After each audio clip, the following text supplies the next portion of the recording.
Good morning, everyone. My name is Dyani Feige. I'm the Director of Preservation Services at the Conservation Center for Art and Historic Artifacts, presenting a DHPSNY webinar, of course.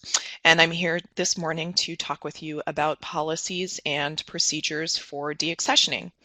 So first off, before we get started, just want to let you know a little bit more about DHPSNY. Many or most of you are probably familiar with it, but if there's anyone here joining us new, DHPSNY, or the Documentary Heritage and Preservation Services for New York initiative, is a 5-year initiative that we're a bit over halfway through currently to deliver essential training and services to New York's collecting institutions.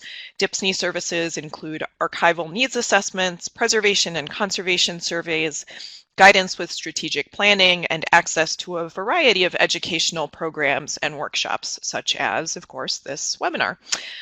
DHPSNY is completely free for New York-based organizations that collect, preserve, and make accessible historical records and or library research materials. It's a collaboration between two long-running New York programs, the New York State Archives Documentary Heritage Program and the New York State Library Conservation Preservation Program. DHPSNY was established in 2016 by the New York State Education Department's Office of Cultural Education to ensure consistent and comprehensive services to the vast network of organizations that safeguard New York's records and make them accessible. The organization that I work for, the Conservation Center for Art and Historic Artifacts, is the organization that is largely providing these services for DHPSNY. So I am going to jump right in. Before we get really started with talking specifically about deaccessioning, I wanted to just give a few definitions because the name of the webinar, of course, is Deaccessioning Policies and Procedures. So just wanted to clarify what exactly I mean when I'm talking about policies versus procedures, because those are two different things.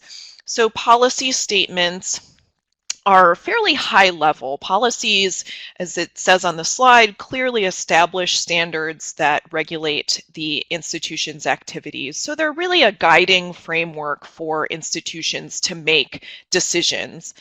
Procedures, on the other hand, are basically action measures. They're detailed methods for performing an action. They tell staff and volunteers how to actually do things, and they provide a mechanism for implementing a policy. So policies are higher level. Policy statements usually must be approved by the governing authority of an organization. Procedures, on the other hand, are much more day-to-day, so those are going to be often written and developed by, or at least in strong collaboration with, the staff members, volunteers, etc., who are actually carrying out the actions. So again, just when we're talking about deaccessioning policies and procedures, we would be looking at the deaccessioning policies being the guiding decision-making framework for making decisions about deaccessioning, and procedures are going to get into detail about how to actually go about deaccessioning materials. So before we get into deaccessioning, I wanted to give a few more groundwork definitions, because of course, before we get rid of collections, we have to get them in the first place.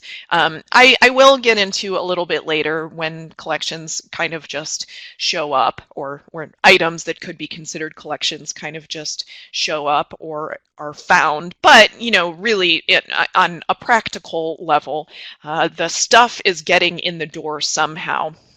So I do want to make a distinction again between acquisitions and accessions. So acquisitions is basically anything that's obtained by an institution. Once an object walks in your door, you have acquired it. Now, from there, your institution is going to need to make the decision whether to actually accession the object or not. And these are all terms and processes that other DHPSNY webinars go into much greater depth on. Again, I'm just kind of setting the stage for what is to come in the deaccessioning conversation.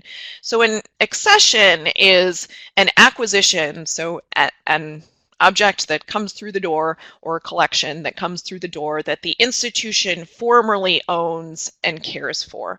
So in order to become an accessioned item, typically, a legal transfer of title and ownership has occurred, and ideally a permanent record is created for that object or collection.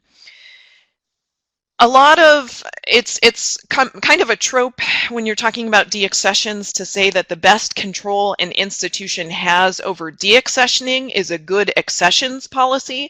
So making sure that things that your organization doesn't necessarily want to stick around in the collections aren't even coming through the door in the first place. We'll get into a little more of why that's not always a reliable trope to fall back on, but it is, I mean, in some ways, in a vacuum, one of the best ways to ensure that you don't have to deaccession anything is to be extremely precise and targeted and conscientious about what you are accessioning.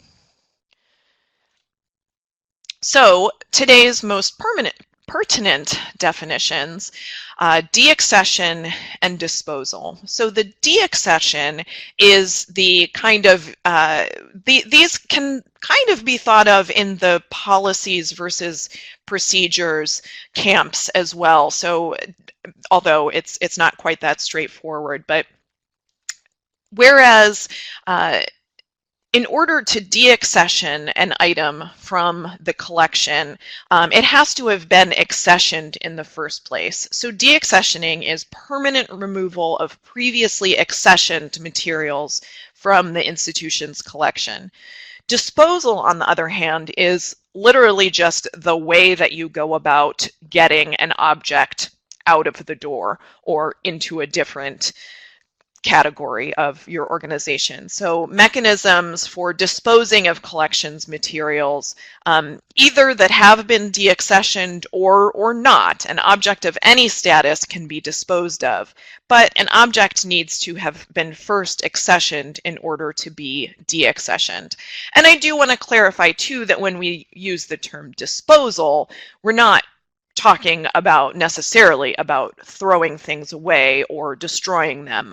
There are a lot of means of disposal of collections items that are in no way actually disposing of them, but that's just the term for, again, transferring it out of your collection. So, why do we find ourselves in the situation when we might have to deaccession items, or we might need to or want to deaccession items from our collections? Well, in a perfect vacuum, again, the best control an institution has over deaccessioning is a good accessions policy, but of course, in reality, we end up finding things in our collections, having things in our storage space that have been accessioned, and we just don't want or need them anymore. Wanted to get into some of the reasons why that may happen.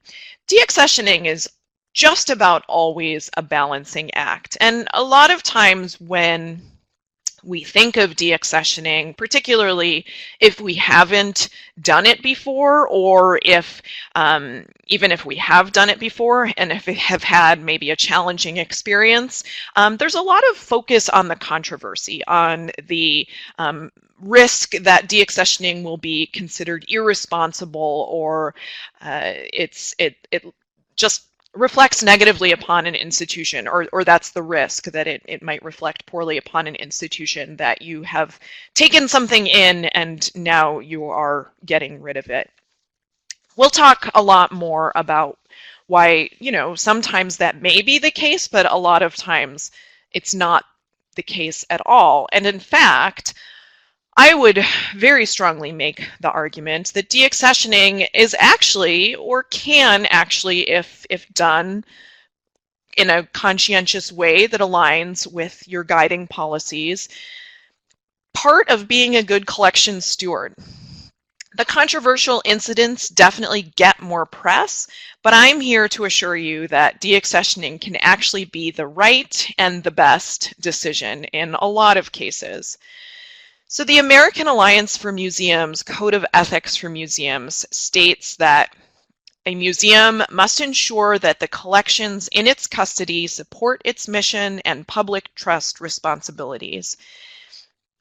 Using institutional resources, and that's just for the American Alliance of Museums, but I think it's pertinent for all different types of collecting institutions. We hold items in our collection for the public trust, for the public good. We're intended to be responsible stewards of our collections, and we have a responsibility to care for and preserve them for the community and generations to come. So using institutional resources to maintain inappropriate collections can actually be somewhat of an abrogation of the public trust.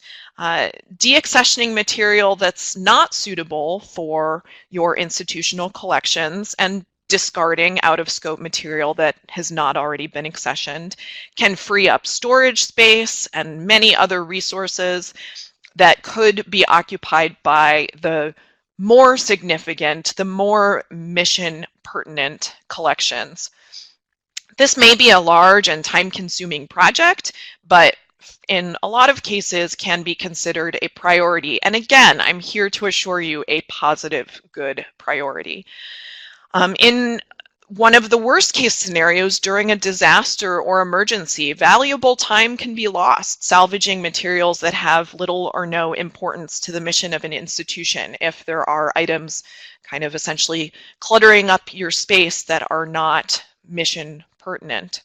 So deaccessioning should, of course, only be done after a full evaluation and consideration of the materials has been made, and should not be pursued merely to open up additional space or even necessarily additional resources.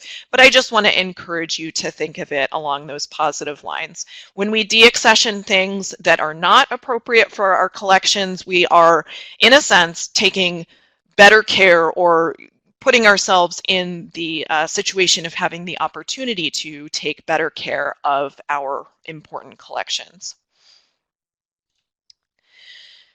So we were going to be getting into reasons for deaccessioning, and I'm going to break these up into kind of very big picture reasons and then some of the more practical case-by-case basis reasons in the next slide.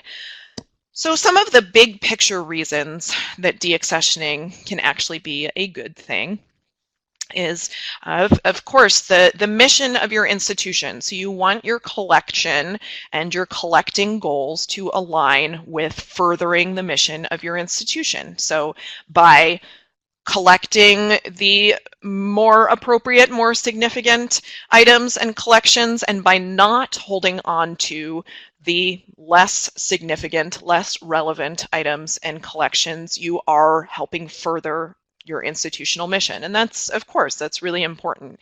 Everything that we should be doing, in a sense, is intended to further our mission. Of course, I talked a bit about resource allocation, but just again, the idea that by freeing up resources, that you don't want to expend resources, whether it's time, money, space, intellectual attention, on things that should not be in your institution when you could be expending them on things that should be there. Think about the missions of other institutions. So are you holding on to something at your institution that would be a lot, maybe it's, you know, borderline, fits within your scope. There are cases that could be made for or against it being relevant to your collection, but there is another institution the next county over, that having that material would go very, very far in furthering their mission. So would considering a deaccessioning be kind of a good neighbor method of, if you had all of the reasons to back it up in your own institution, but would it be kind of a good nature measure to be able to further the mission of another friend institution? And of course, ethical considerations as well. So this is when we are talking about things like repatriating items, returning, for example, Nazi stolen items, reasons when holding on to something there is an ethical concern behind it, and deaccessioning it from your collection and returning it to its more appropriate home or owner is the ethical consideration there. So these are some of the really big picture reasons that deaccessioning can actually be a good thing. Getting on down to, as I mentioned, some of the more practical day-to-day reasons to deaccession. And a lot of these definitely tie into and just provide a little bit more detail on some of the big picture things I talked about on the last slide as well, but just to break it down a little bit. Those were some of the more holistic, mission-oriented reasons to deaccession, but what are some of the day-to-day things that you might actually be considering when you're trying to make a decision at your institution? So of course, if something doesn't fit in with your collecting scope, and that could be either because it never fit, it was accessioned at a time when your predecessors were accessioning everything, and it had to do with Connecticut, and you only want to collect items that have to do with New York, then that would be a fairly straightforward reason to consider deaccessioning. But perhaps sometimes institutions' scope changes. So your organization was founded 200 years ago, and over time your scope has narrowed. And whereas previously you collected things from the entire region of the country comprising both New York and Connecticut, but over time you've decided that many other institutions are collecting Connecticut history more strongly, and you want to focus on New York history, and you actually go into your collections development policy, collections management policy, and make that high-level decision to change your scope, then all of your items or collections that are related to Connecticut would probably be a target for deaccessioning. Unnecessary duplicates or over-representation. This is really a case-by-case basis decision, but perhaps your administration determines that you don't need to hold on to 10 of a particular type of item when having 5 of that particular type of item would be perfectly suitable to be representational within your collection. That's more of the over-representation element. Unnecessary duplicates, again, it's the same consideration, but just thinking about the exact same volume of something. I've worked with a couple institutions recently that have faced this regarding yearbooks. So an academic institution that has shelves and shelves and shelves of yearbooks, the exact same volume from the same year, and having to make a decision about, we have 30 copies of the 1980 yearbook. Really, there is no need, we would ever need more than 5, probably not even that many. So let's go ahead and deaccession those 25 essentially extraneous copies. If something is part of a set that belongs to another institution, or more appropriate to the collection of another institution, but I would say within that bullet point, the first consideration, it would be even more critical. I mean, really, if something's more appropriate to the collection of another institution, that's that's a decision to weigh. There may not be a really straightforward answer to that. You may have to, curators, administrators, decision makers at your institution may have to have conversations about the significance and mission critical nature of a collection to both of your institutions. But if something's part of a set, if something's volume 9 out of 10 and a different institution has 1 through 8 and 10, I think that would be a pretty straightforward reason to donate it there rather than, or excuse me, to deaccession that item and transfer it there rather than holding on to it at your institution. If you cannot provide proper care and or access to an item or collections, this is a big one, and this a lot of different reasons can go into this.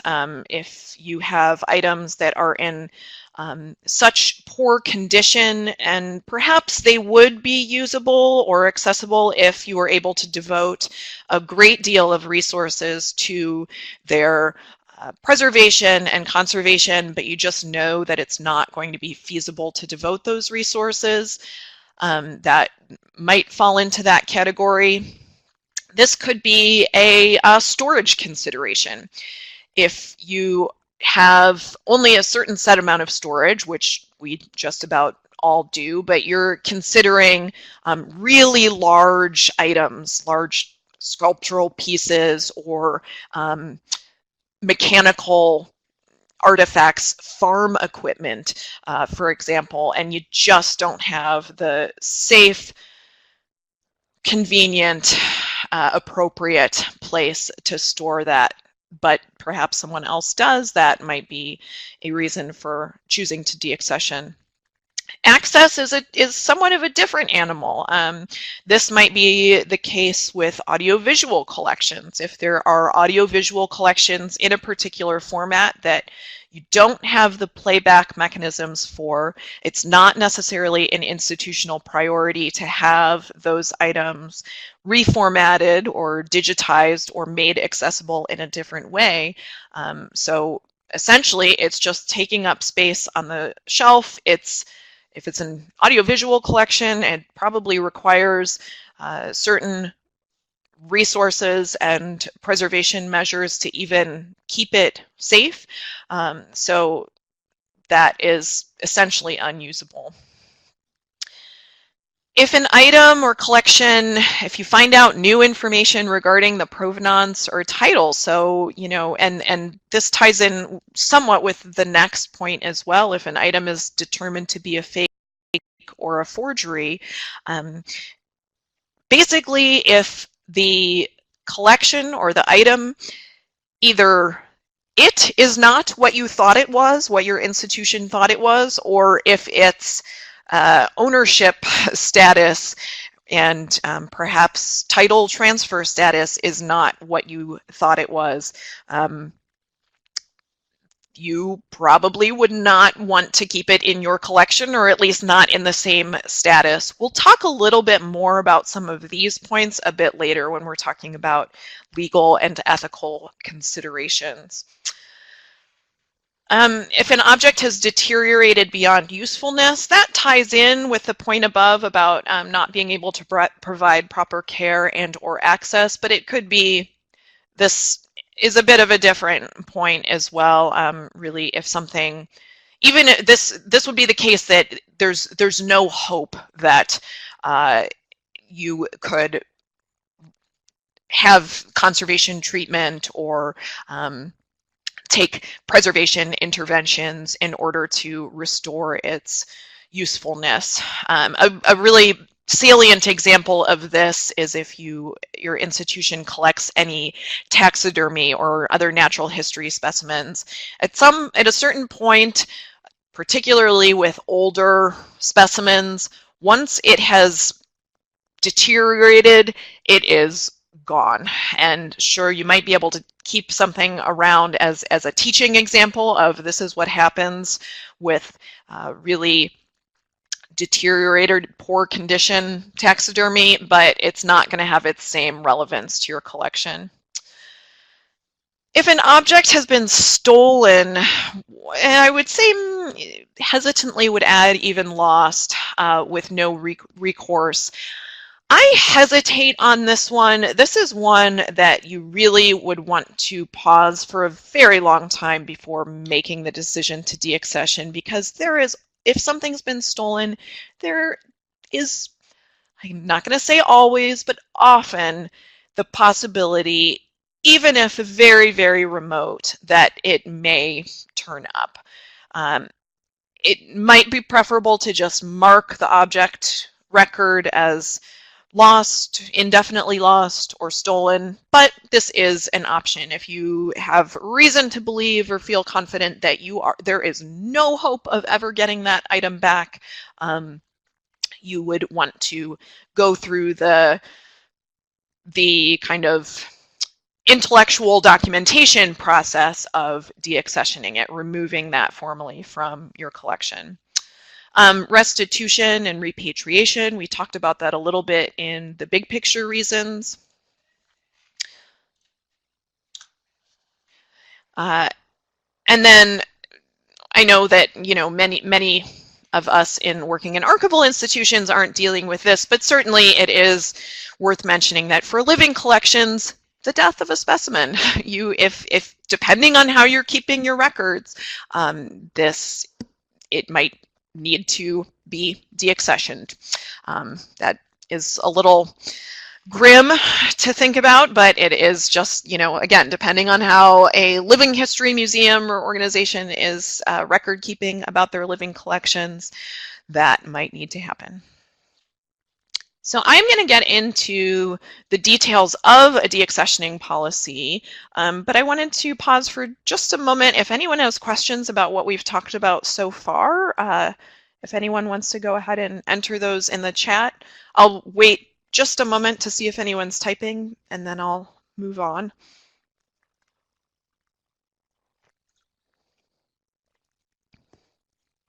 I don't see anyone typing, so I'm going to just move on. We will definitely have time at the end of this as well to address any questions. So if you'd rather save them to the end, that's completely fine. So when we talk about a deaccession policy, I'm framing all of this around the assumption that this is a written document. I definitely recommend that it is a written document. But I do, because that having something formally approved in writing gives it a great deal more weight and credence and ability to enforce the policy.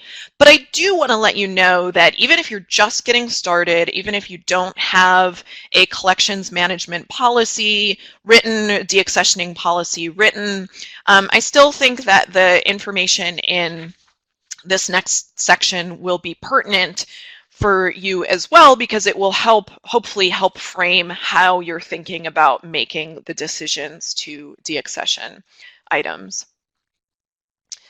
But if you do have something in writing, I would definitely recommend having the following included.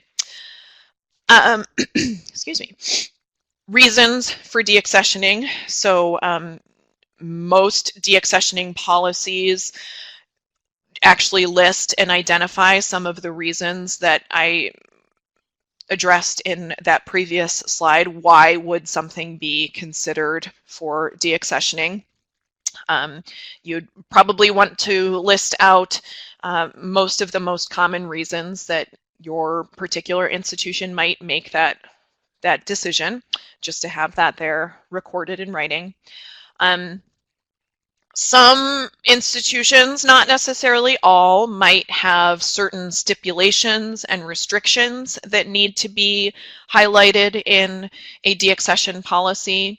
For example, this is where you would need to record if there's a stipulation that your organization can never deaccession something that was part of the original basis of the collection. The collection was founded 200 years ago with 100 artifacts. Those 100 artifacts can never be deaccessioned. Now that would be something that's a higher level decision and stipulation, but if something like that is the case, this is where you would highlight that. Sometimes institutions will have a standard length of time in the collection that something has to sit accessioned before it can be considered for deaccessioning. This would typically be at least 2 years. This can help, you know, certainly protect the controversial risk of taking something in, accessioning something simply to turn around and deaccession it. But on a really practical level, this can also help protect donors from issues with tax write-offs too.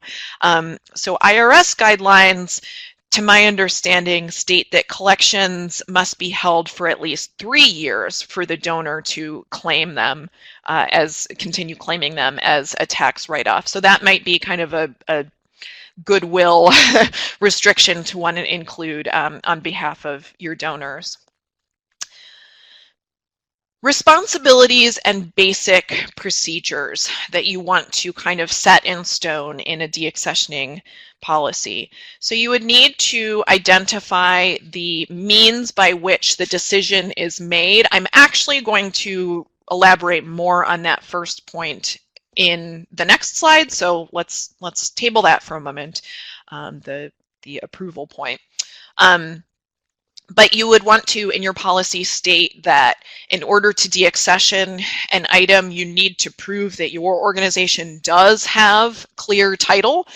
So you have accessioned it, and your accession, at least to the knowledge of your institution or to the knowledge you had at the time of title transfer, was on the up and up. So yes, there are certain really sticky examples that, again, we'll talk a little bit about later when perhaps the title transfer wasn't quite as clear or was not what you thought it was. But basically, you need to show that your organization understood that it was legally taking possession and ownership of the item. A deaccession policy will often indicate that your institution will, if you've physically marked any accession numbers on an object or collections materials, that you would in some way remove those from the object or artifact so it doesn't, to someone's eye, it doesn't look like it's still part of your collection. You do want to identify that you're going to retain all deaccession documentation, all of the records and materials related to the decision. I'll talk a little bit more about documentation in a moment. Basically, you want to retain that paperwork in perpetuity. This is a very big consideration. It's a very big action to take, and so you want to hold on to those records. This might be a point in the policy where your organization would mention whether you're going to contact the original donor or not. This one is really tricky. I see it a lot. I don't love it. It's definitely much easier for the institution to not have to contact the donor. So what I would recommend is if you want to have a policy, a goal to contact donors, original donors of items that you're deaccessioning, you know, perhaps so you can let them know so that they themselves or their heirs could bid on it if it's going up for auction. Sometimes you could use their name on the credit line of stuff that's purchased with the proceeds. For living artists, or for the estate or folks working with files and collections of even deceased artists, it's a courtesy to let them know for their own files. However, it's a challenge. It's not comfortable. There is certainly a risk there that it could create negative will between the donor and your organization if they find out that you're deaccessioning something. On the other side of that, it's not like you want to keep it secret. Again, I'm going to get a little more into the communication side of this in a moment, but I'm just stating, I'm bringing up the contacting the donor point now, because if it is something that you want to include in your policy, you would do it here in this basic procedures section. The one thing I'll say is, in order to give yourself, your institutional self, a little wiggle room, try not to write it in stone. Phrase it something like, if you really want to have it in the policy that you will contact a donor, phrase it something like, you'll contact the donor when possible and appropriate. That gives you a lot of flexibility and freedom to, if you can't track down heirs of a deceased donor, if there is some reason when you anticipate that there would be a great deal of controversy in having that conversation, you may have some flexibility to make a critical decision there. But anyway, I will move on. Publication of deaccession, going to kind of table this one for a few minutes later as well, but basically if there is if you want to stipulate a requirement to, and there is a particular venue for where you are publishing and announcing deaccessions, that would be identified here. And then special considerations due to the sensitivity of subjects. So this might actually come up quite a bit in archival collections when you're dealing with, for example, records that have personally identifying information, or information that just might be considered sensitive, something that, you know, while it's in your house, you have control over, or at least a certain level of control over the releasing of that information. If you are removing it from your collections, you may want to indicate measures by which whomever ends up with it next, if it's not destroyed, should carry on those considerations due to the sensitivity. That is really, really a case-by-case basis, and that might not be something, you know, in an art collection, in a history collection where items are all considerably historical before a certain date. We're not having to worry about living relatives or anything. That might not be an issue, but it is something to consider here. So I mentioned that we're going to get a little more into detail about who has the actual authority of making deaccessioning decisions. So one important point is that ideally it gives deaccessioning a bit more weight if the responsibility and authority to make those decisions is equal to or higher than the decision to accession. So basically, if a curator, a collections manager, a archivist can make the decision to accession something, it would need to be one level up to approve the deaccessioning. So that doesn't necessarily mean that it's always going to, the decision is going to originate one level up, because of course it's the collections staff that know the collections and the need and of the collections and the landscape there the best, but they would probably need to bring it to one level above them in the chain to approve that decision. If you have a collections committee at your organization, often a deaccessioning decision will have to come to the conversation of and even approval of the collections committee. Often it's a board decision. Sometimes deaccessioning decisions even require a unanimous vote by the board. So if there's even one board member who does not approve deaccessioning a certain item or a certain collection, then it sticks around.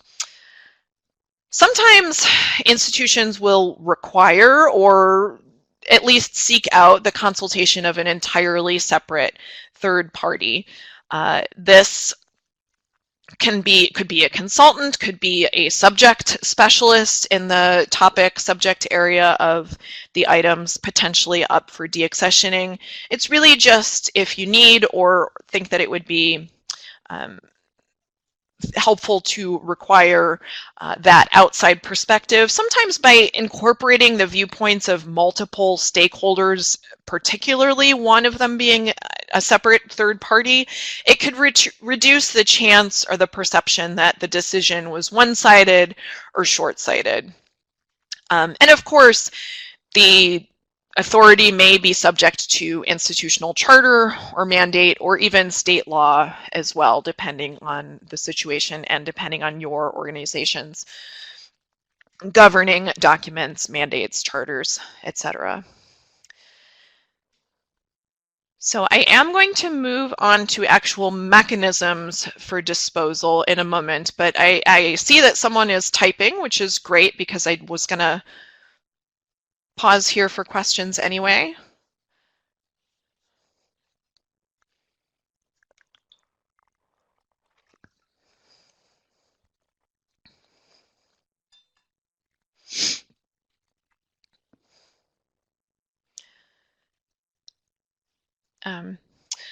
Let's see. Is there any reason why a deaccession policy or procedure cannot be part of a general collections policy, collections procedure document, or does it have to be a standalone document? That's a wonderful question. That's an excellent question. So I'm going to answer it in a couple different ways. In a perfect world, I would prefer that it is part of a larger general collections policy, collections management policy document or handbook or whatnot, because I just think that having policies in one place, it links them together, it gives them kind of the same weight, and really on an efficiency level, it's easier to look at one document for all of the different information that you need. I think it's really helpful to have accession and acquisition policies, in a sense, somewhat next to a deaccessioning policy, because that way you can really, you can see the link between them and how they might influence each other.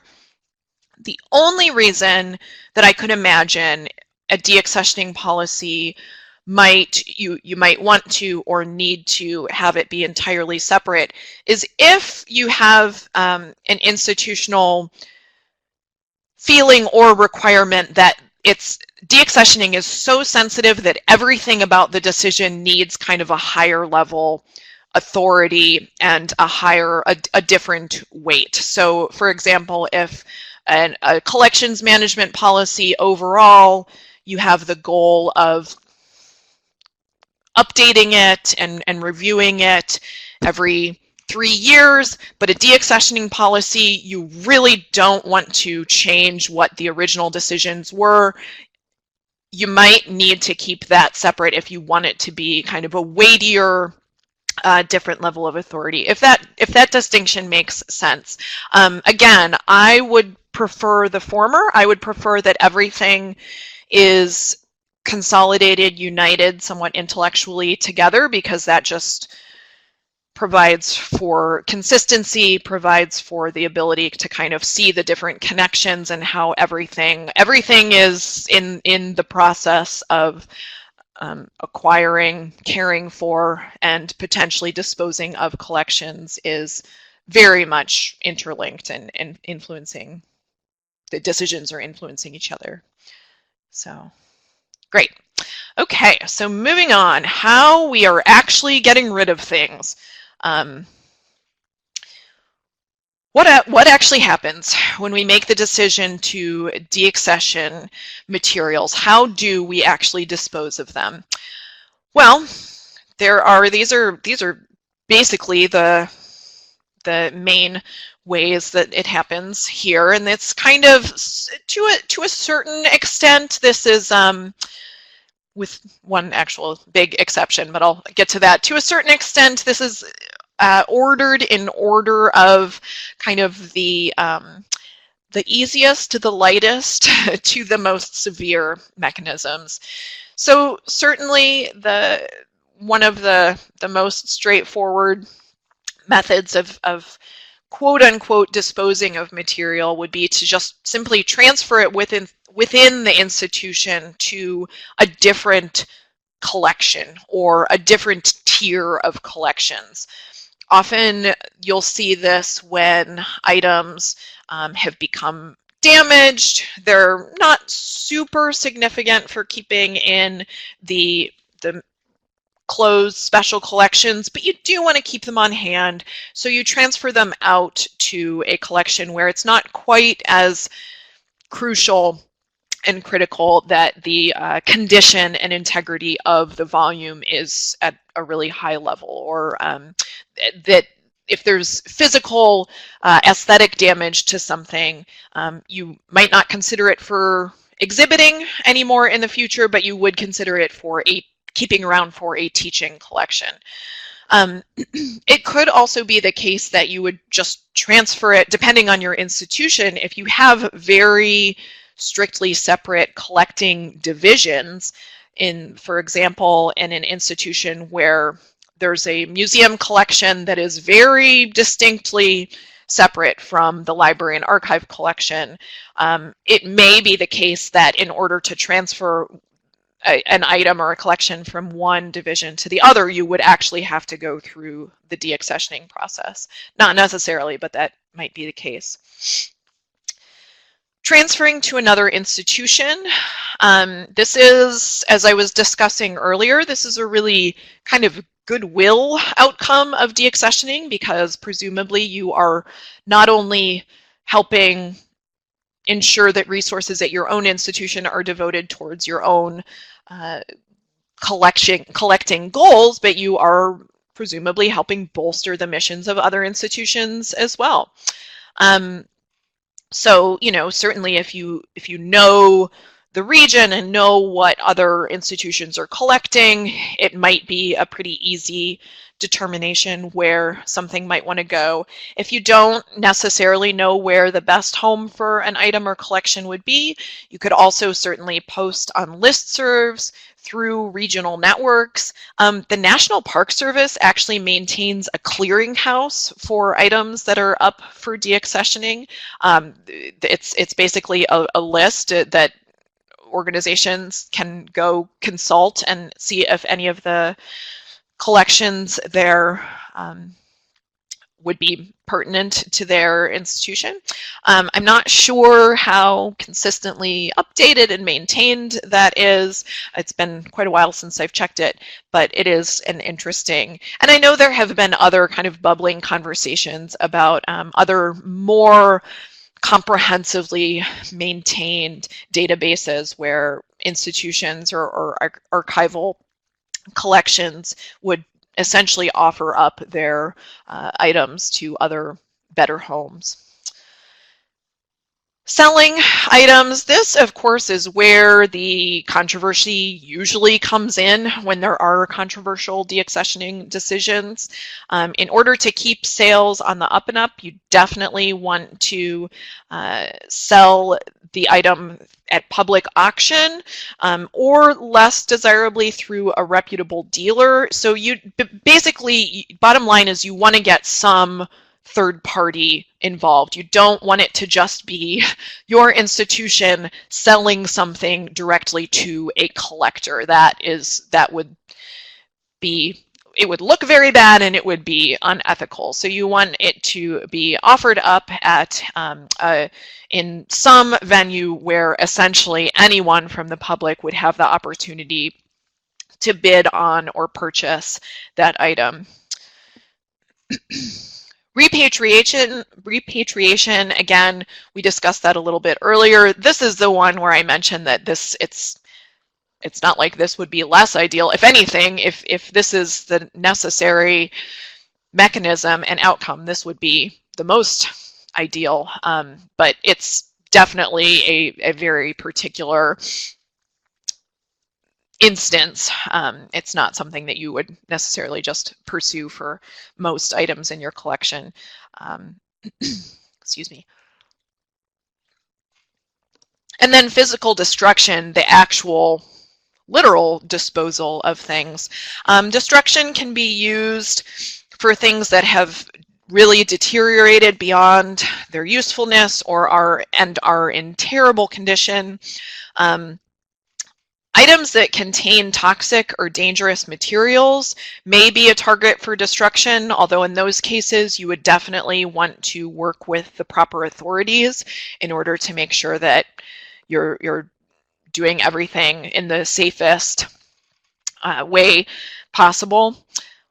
Sometimes items that have proven to be inauthentic, those items that are not what we thought they were, they're fakes or forgeries, you may want to destroy those so that other institutions aren't essentially duped, or even collectors aren't necessarily taking these things with a skewed understanding of what they actually are. So that may be actually somewhat of a goodwill reasoning for destroying something. Or just in the case of, if there are items, you want to be careful about this. This is not a decision to be made lightly, but you know your collections, you know your stuff. If there is stuff that you are pretty sure no other institution, no collector would really want, it is a possibility after it's been deaccessioned to, shred documents or otherwise destroy them. Not a decision to be made lightly, definitely not a first choice if there is any possibility that it would be a useful collection or useful item for someone else to hold, but it's an option.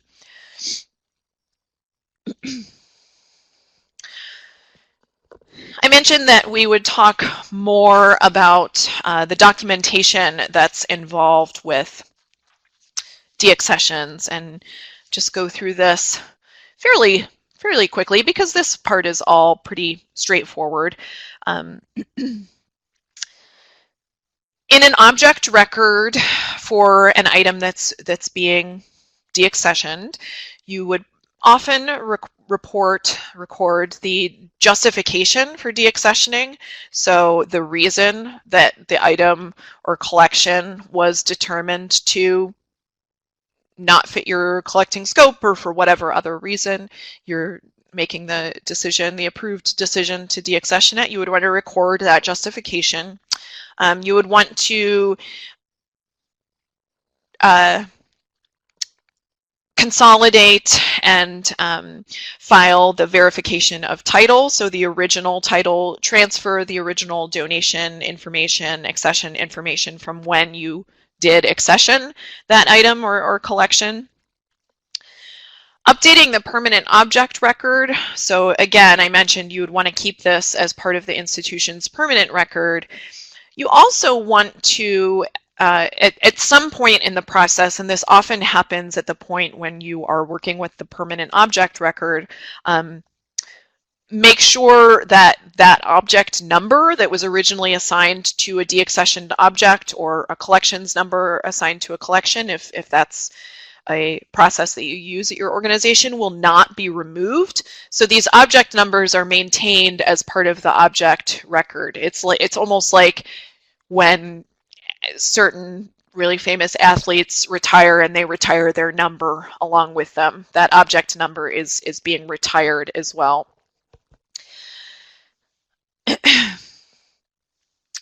So there may be certain FASB tax requirements that are necessary for maintaining, so just making sure that all of the appropriate records are made in the museums, or not the museums, but the institution's potential audit process. So you may have to complete and file an IRS form regarding the deaccession, depending on what the tax, if it was from a donor who took a tax write-off. This is all stuff that you would definitely want to ask an accountant about, not me. I just know that it can come up during an audit, so if that might be a consideration for you, I would definitely consult an accountant. Typically, you're going to photograph the object at the time of deaccessioning. This might not be a necessary part of the process, but particularly if it's being transferred to another organization or if it's being sold, that would be a recommended part of the process here as well. And then many institutions compile a comprehensive report on all of the deaccessions that they've made throughout a given period, a quarter, a year, etc. This report would include often just most of the stuff that's listed on this screen above it, facts and figures, pros and cons justifying deaccessioning. If there is, oh, I skipped over appraisal, if there is, this is particularly if something is being, well, definitely if something is being sold, but also potentially if it's being transferred to another institution. You would want to obtain a written appraisal by one or more qualified and disinterested third parties. At some institutions, this may be only for objects with estimated values over a certain limit, or it may be for everything if there is going to be any kind of monetary transaction down the line, again, whether that's sale or potential tax issues there. And the comprehensive report would also give some indication of that verification of title and indicate that you've checked the original deed of gift or other paperwork to make sure there are no restrictions. In particular, when I've just mentioned that if copyright or trademark restrictions may have been transferred to the institution, those considerations, and you're going to go ahead and deaccession it, those considerations should probably be reviewed by counsel or some legal entity, as their subsequent transfer may not be entirely straightforward. That might be a trickier issue there.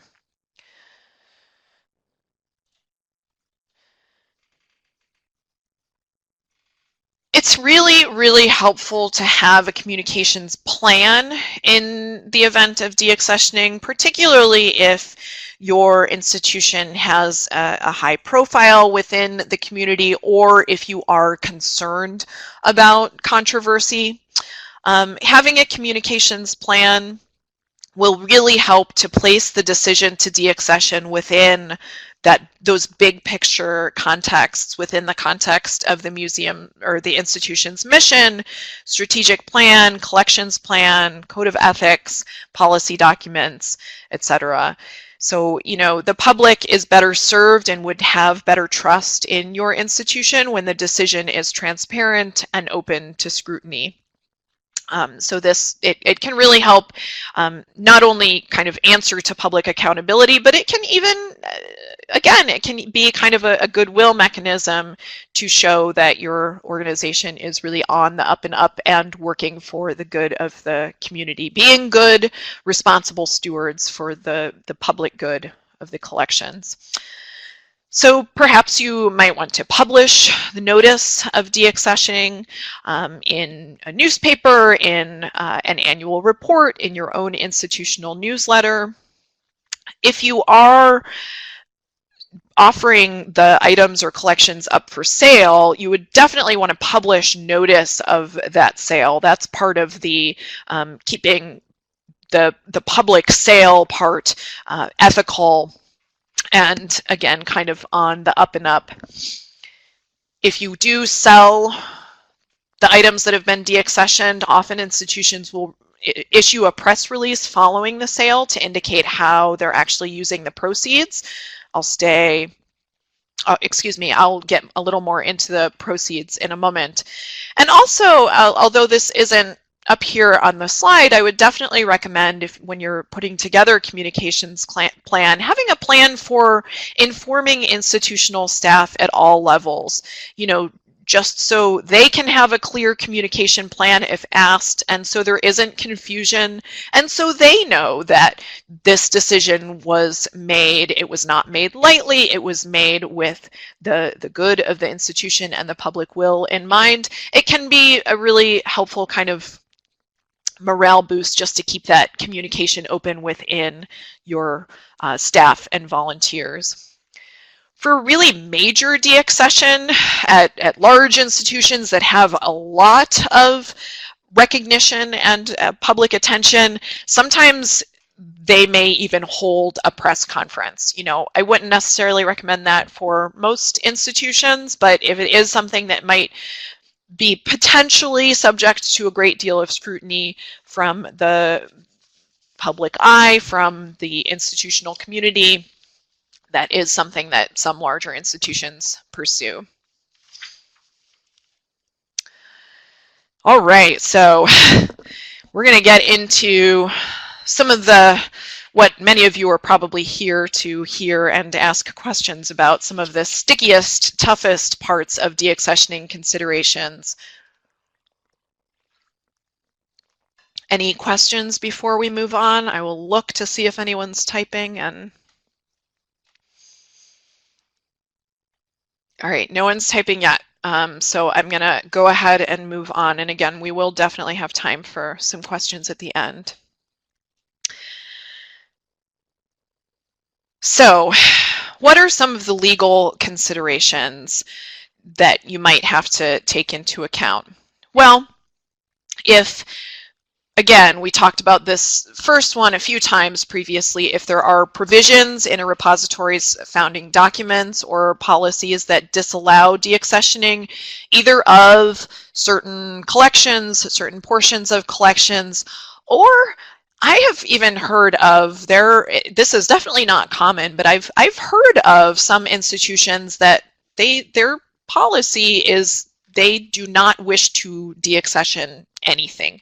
I definitely don't recommend that going forward in developing and updating policies, but it's possible that it's the case.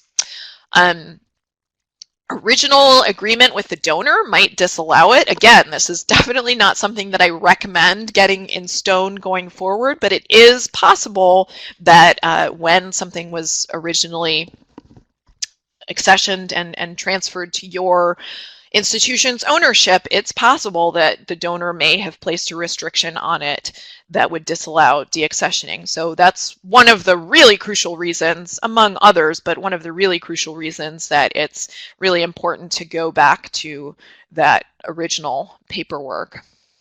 And then the quote-unquote deaccessioning of undocumented objects. That's a whole nother kettle of fish that I'm going to get into in a few minutes. But it is complicated. The responsibility is not always clear. Bottom line, it's tough, and it's really, if it's something that you really need or want to pursue, I would definitely get in touch with a lawyer. If it seems truly necessary in any of these instances to deaccession an item, even if its accession or some other provisions restrict it, consult with a legal counsel. There might be a way to prove that the original restriction is impossible or infeasible to adequately carry out, but this is very much a case-by-case basis, so definitely consult with an attorney. So these legal considerations, they're definitely tricky if you encounter them. They're not quite as common, and I would actually say, unfortunately, not quite as tricky as some of the less straightforward ethical considerations around deaccessioning. And these are all, a lot of these, some of the ethical considerations are possible to kind of record in stone how you're going to approach them. Some of them are definitely just a case-by-case basis based on the particular circumstance and how your institution wants to handle the public eye, the donor's eye, etc. So we've talked a little bit about living donors, the risk that if you deaccession items that were donated to you by someone who's still living in the community, perhaps even still engaged with your institution, that just can look, it doesn't look great. It makes there is the potential that it would make the donor look poorly upon their relationship with your organization. They may regret that they had donated the material to you in the first place. There may be offense and kind of hurt feelings involved. And if it's a very active donor who's donated a lot of things to your organization, there's of course the risk that they would cease to do that if they had that bad taste in their mouth. There's not a magic bullet answer of how to deal with this, but I would say, you know, if you do find yourself in the situation of having to kind of comfort hurt feelings and assuage offense, just get back to that point that we made towards the beginning about the public good, the resources, and preservation of the other collections on site at your museum. It's great, or not necessarily museum, but institution. It's great if you are transferring the items elsewhere, because I think it can be really great to make the case that you're bolstering another institutional mission, but it's not always going to be an easy road to go down. So proceed with caution if you are deaccessioning items that came from living donors, particularly if they're donors who are still engaged with your institution. Public relations considerations, you know, those are basically, those come up when there is some perception or perhaps even a misperception that something has been done in an unethical or shady direction. So basically, you want to try and stave those off by having some of the communication plans in place that we talked about. One of the biggest ethical considerations is who can obtain deaccession materials, whether it's by sale or by transfer or whatnot. So a great deal of times institutions will have in their policy that staff members, board members, and even volunteers cannot take possession of deaccession materials, even at sale. If it might be acceptable for some institutional representative to bid on an item in a public auction if they have no inside benefit or knowledge that would put them at an advantage, but oftentimes that would not look great, so you may want to stave it off by just entirely disallowing that. The bottom line for sales, of course, is that sales should always be done by a third party. That should be in stone. Whether it's sale at auction or sale by a reputable donor, it should not be a, you know, hand-to-hand sale from the institution to the purchaser. It maintains impartiality, and it just is definitely the far more ethical route. If an item is for sale, another ethical consideration is to notify bidders of any potential hazards. This is, you know, hazards certainly of some of those provenance considerations, if the provenance is unclear, or if there are questions, or if there are physical hazards, if there are any toxic or hazardous materials within the item, you definitely want to be as clear and upfront about that as possible, particularly if it is being offered up for sale. And then accurate representation of fakes or forgeries. Now, you don't have to, there's nothing that legally binds an institution to destroy something that is found to be a fake or a forgery, but you do want to just make sure that it is very accurately presented going forward as such. So, you know, there might be situations where there is the value of something, the interest and kind of message of something could shift to having an interesting story and value because it's a fake or forgery. But you want to be very, very clear in how you are communicating that, and you want to communicate it as much as possible. So getting into what I probably get the most questions about when it comes to deaccessioning is something that technically if you're just going to read the kind of legal definitions of all these things, technically you can't even deaccession found in collections. Found in collections are undocumented objects that remain without status after all attempts to reconcile them to existing records of permanent collection and loan objects are completed. So basically they are items that are in your institution incorporated into the collection, but they have incomplete or no record about the legal formal ownership. So basically they have either just completely not been formally accessioned, or there's something about the accession that was highly incomplete. Excuse me. And so they're of indefinite status.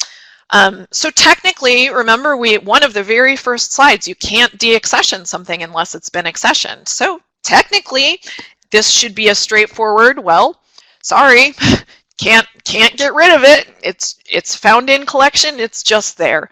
But of course, there are ways that you can go about disposing of found in collections that you may not want to hold on to anymore in ways that are, you know, more and less ethical.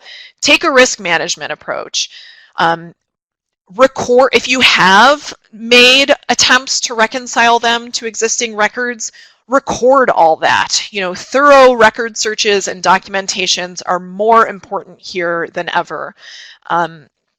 You might need to balance the risk of deaccessioning those objects that lack perfect documentation with the benefits that would be gained by removing the material and, as we discussed, kind of reallocating those resources. In this case, it is a legal issue. You probably want to get legal counsel involved.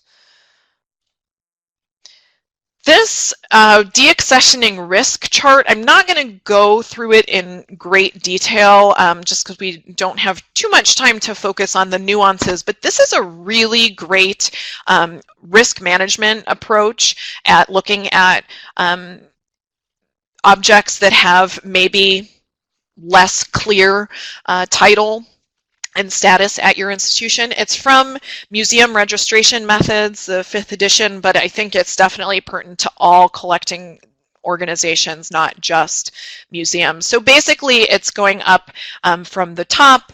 The items that would be the riskiest to attempt to deaccession are those that have a very high monetary value and are completely unique and entirely undocumented, on down to those items that are have a very low monetary value and you know, perhaps are mass produced or highly abundant. So basically just looking at again, kind of taking a risk management approach and looking at trying to frame these different potential situations next to one another.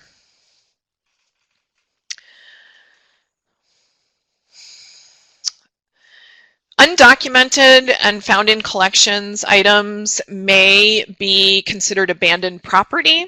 Abandoned property laws for collecting institutions vary by state. So I just put up a little bit of information about the relevant law for New York, which is that an organization can consider an object abandoned property and thus transferred into the organization's ownership and ability, permission to deaccession if it has been for the institution for at least 10 years and you have done all of this due diligence around trying to track down the donor or lender that is articulated in those bullet points below. So, you know, basically you have to try to, if you know who donated the item, you have to try and track them down. If you don't, you have to publish it, etc. I'm not going to get into great detail on this because I'm definitely not a legal expert, but something to consider if you want to take that route. Let's see, so I got a question, does the term found in collection just refer to undocumented items or everything that was present when the accessioning process started, both items with records of donation or without any records? So I use found in collections fairly broadly to just refer to anything that is of essentially unknown status. So it might be of iffy status, for lack of a more technical term, or it might just have no records at all. Basically, if you don't know the full status of something, I consider it a found in collection. That might be, I mean, others might define that differently, but that's just for the purpose of this conversation, that's what I'm referring to. So I think within Mary Kay's question, I think I would use the term found in collection to refer to all of those situations that you identified.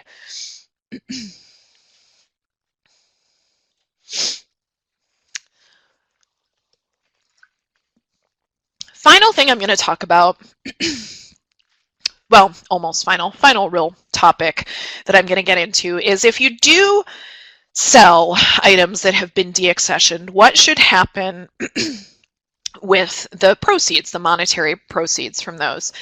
Again, I have something from the American Alliance of Museums, and that's simply because they are the body that has written and published a great deal on this topic, not because it's only applicable to museums, but because they're kind of the body that's making these statements and incorporating it into their codes of ethics.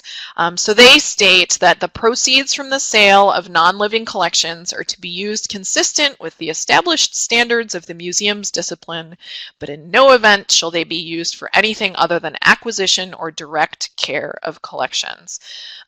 So that might seem straightforward. It sort of is. Many institutions, I think, would consider that it is pretty straightforward. I mean, the acquisition part, that just is what it is. You can use the proceeds from deaccessions to purchase more collections, or to, purchase things that are incorporated with new collections that are mission critical. But the direct care part is actually really tricky. You can't use proceeds from deaccessioning to pay your director's salary, but can you use proceeds from deaccessions to pay for conservation treatment, preservation supplies, technology for regulating the climate, collections documentation, staff training, if it's training that relates to care of collections? So this question is actually, it's generated a great deal of conversation, discussion, and even debate, I would say, as to what actually comprises direct care of collections, what all can be included in those considerations. Something like technology for, because it used to be the simple thing was you can't use proceeds from deaccessioning for staff salaries, capital improvements, or things that have nothing to do with collections. And the one in there that is really, particularly for a preservation specialist such as myself, that is really tricky and I think a really gray area is the capital improvements part, because if your roof is falling down and it's over a collection storage space, wouldn't the repair or replacement of the roof be direct care of the collections that are stored therein?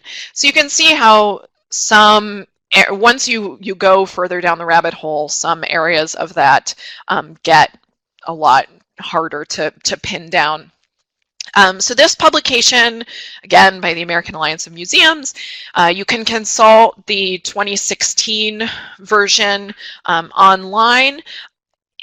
It's a conversation that's still happening, so it's definitely possible that even within the past almost 3 years, the conversation has evolved. But they put together an entire task force And this is what their recommendations were, to interpret that direct care, those tricky two words,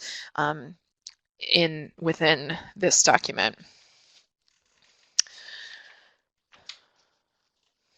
So this is the last thing that I'm going to talk about just very briefly, and then have a few minutes for questions. What are some alternatives to deaccessioning? So if something, it's not necessarily completely relevant for your collection, but you also don't necessarily want to go through the entire process of deaccessioning, or maybe there are legal reasons that you can't go through the process of deaccessioning. Maybe it's something that you would love to have remain associated with your organization, but one of the reasons you might consider deaccessioning it would be the care considerations. You can't provide full preservation for that object. Here are just some alternatives that, based on your situation and your relationship with other institutions, you may be able to consider. Putting something on a long-term outgoing loan to another organization. So, basically another organization is being the physical steward of the object or collection. Researchers can consult it, visitors can see it at a different physical location, but legally and intellectually your organization is maintaining that ownership. A shared ownership or a collaboration. This is kind of like a long-term loan arrangement, but more reciprocal. This is where an arrangement wherein both institutions benefit and perhaps even share resources. It's long-term affiliations that involve a transfer of collections for exhibition or research over a long period of time. In Philadelphia, there's a very high-profile shared ownership collaborative initiative between the Jefferson Hospital Historic Collection and the Pennsylvania Academy of Fine Arts, kind of co-own the famous painting, the Gross Clinic, and it is exhibited at the Philadelphia Museum of Art. So it's this kind of three-way collaborative relationship where these institutions are all collaborating on care for one very high-profile, large painting. These are just some resources that I would recommend checking out. If you're going to choose any of them, I would definitely recommend the top resource and the bottom resource, Collections Conundrums and Things Great and Small. Collections Conundrums, particularly if you have questions about found in collections, abandoned property, those kind of ethical gray areas, or not even ethical gray areas, but just kind of decision-making gray areas. This book really gets into a lot of the considerations and has some interesting case studies there. And then Things Great and Small, if you're not familiar with it, this is a wonderful publication on putting together a collections management policy. Has fantastic examples, full chapters on each section of a collections management policy with a lot of examples, templates, reasoning behind what goes into the different sections, etc.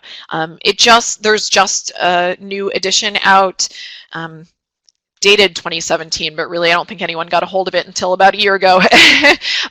So if you have the old edition, there have been fairly substantial changes and updates, so recommend checking that out as well.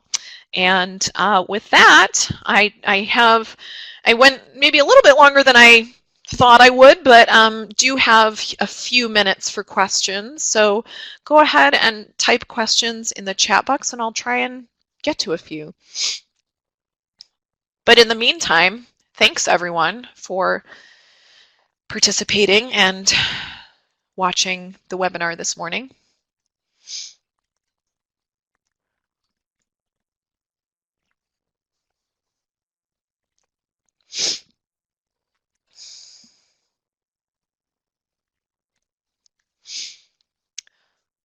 So I see perhaps one or two folks typing.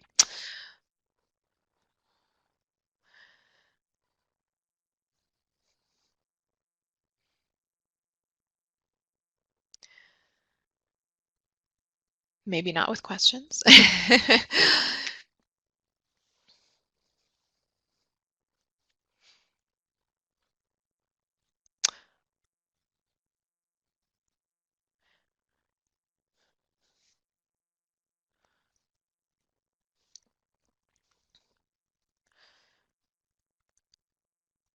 Um, will the PowerPoint be available? So all DHPSNY webinars are recorded, and yeah, so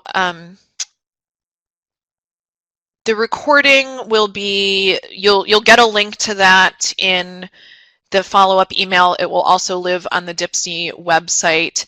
But what I don't know is, Marissa, can you clarify, will they actually get a copy of the slides so that if they wanted to copy any of the links or anything? In the meantime, we'll do okay, a PDF of the slides will be coming as well. So yeah, that'll be helpful for, well, hopefully for everything, but particularly for the links that I included and the recommended resources. So do all gifts to your institution need to be accessioned, or can they simply be kept as gifts? Well, that's kind of a tough question. I mean, in order for something to be kind of formally, legally incorporated into your collection, you would want to accession it. Now, if you are accepting something as a gift that you, for whatever reason, don't want to incorporate into your permanent collection, I mean, that's a possibility, but it would not, the items would not be kind of at the same legal status as those items that have been accessioned. So that it would definitely be up to your institution and kind of what your reasoning for not wanting to accession something would be. I definitely always err on the side of, if you want something, if you want that ownership and power and responsibility to be able to use the collections in whatever kind of ethical way your organization would want to use them in, I would recommend accessioning them. But there may be cases where that wouldn't be the case. Carol, you definitely can contact me with follow-up questions. Of course, with the disclaimer that I'm neither an attorney nor a accountant tax expert. So those are the questions that if you get into real specifics on either the law or tax requirements, I might either falter or direct you elsewhere. But definitely if you have just questions about the policy stuff or about kind of general stipulations around accessioning, deaccessioning, and disposal, please definitely contact me. I would be happy to try and help.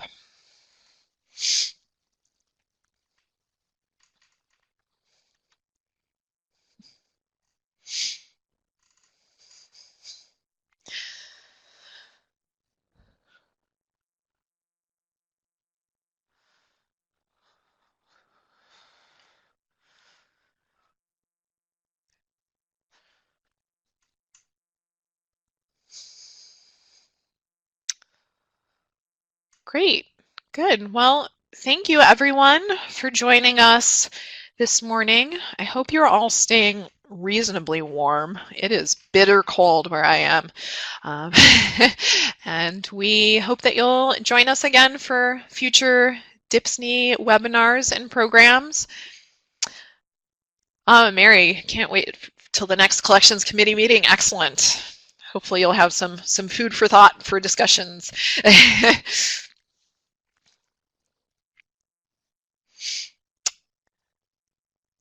All right, thanks everyone. Happy Thursday.